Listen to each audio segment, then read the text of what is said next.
आता आपण आहोत मुंबई गोवा राष्ट्रीय महामार्गाच्या तरणखोप या ठिकाणी आणि आता आपण पाहू शकतो कशा पद्धतीच्या लाटा या तयार होतात या रस्त्यावरती. खरं तर हा पाणी कुठून येतं काय येतो मी तुम्हाला व्हिडिओच्या शेवटीला दाखवतोयच, परंतु मला एक म्हणजे बोलावं असं वाटतं की बरं झालं की नीटचा पेपर आहे जो फुटला ती बातमी समजली. कारण की जर ते समजलं नसेल तर असे कित्येक डॉक्टर तयार झाले असते की जे जर डोकेदुखीची झाली असेल तर त्याला पोटदुखीची गोळी दिली असती आणि जर एखाद्याला ताप आला असता तर त्याच्यावरती शस्त्रक्रिया केली असती. अशा पद्धतीचं काम हे झालं असतं. आता आपण हे पाहू शकतोय की तरणखोपवरील हा काहीसा किस्सा असाच आहे. खरं तर या महामार्गावरती हा जो पाणी येतोय कुठून याचा विचार केला पाहिजे. बरं, हा तलाव इथंच असतो रात्री आणि हा पाणी येतोय कुठून तर पाणी इथून येतोय आणि या पाण्याला अतिशय दुर्गंध असा वास येतोय. नवे तर गेली बरेच महिन्यांपासून वर्षांपासून हा जो आहे की इथे पाणी असं साचतोय, पाणी येतोय. ठीक आहे, आल्यानंतर जी शेवाळी पकडलेली आहे अतिशय रस्त्याला. माझ्या माहितीत एकदा ते दोनदा हा रस्ता इथला रिपेअर देखील झाला.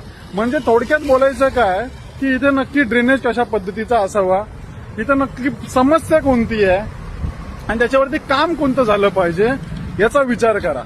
कारण की बघा आता त्यात विदाऊट हेल्मेट येणारे लोक काही असतील, मग एखादा पडला त्यात खड्ड्यात अडकला, जबाबदार कोण.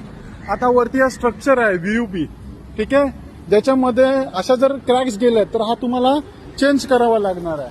ठीक आहे, बस आलेली आहे, थोडंसं साईडला होतोय, परंतु मग ह्या गोष्टी होत असताना त्याच्यावरती ऍक्शन कोणी घेतली पाहिजे याचा विचार झाला पाहिजे. स्थानिकांसोबत चर्चा केली तर समजलं की बाबा हा पाणी काही गटाराचं येतोय, कोण बोलतोय पाईपलाईन फुटली. तर काही नागरिकांना विचारलं तर तो बोलतो भैया मुझे पता नाही. ठीक आहे, मग मुंबई गोवा राष्ट्रीय महामार्गावरील तरणखोपवरील ही जी परिस्थिती आहे ही आपल्या डोळ्या दिसत आहे. जून 2026 सुरू आहे, अजूनही म्हणजे एकदम पाऊस जोरदार सुरू नाही झाला.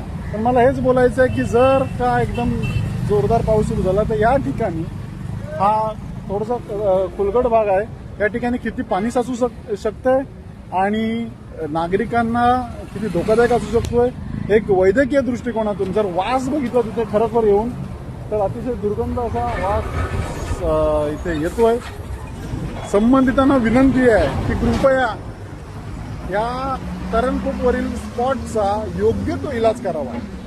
म्हणजे त्याचं दुखणं नक्की काय आहे हे जरा समजून घ्या आणि तशा पद्धतीने त्याच्यावरती काम करा ही आमची नागरिकांची विनंती. धन्यवाद. जय हिंद, जय महाराष्ट्र.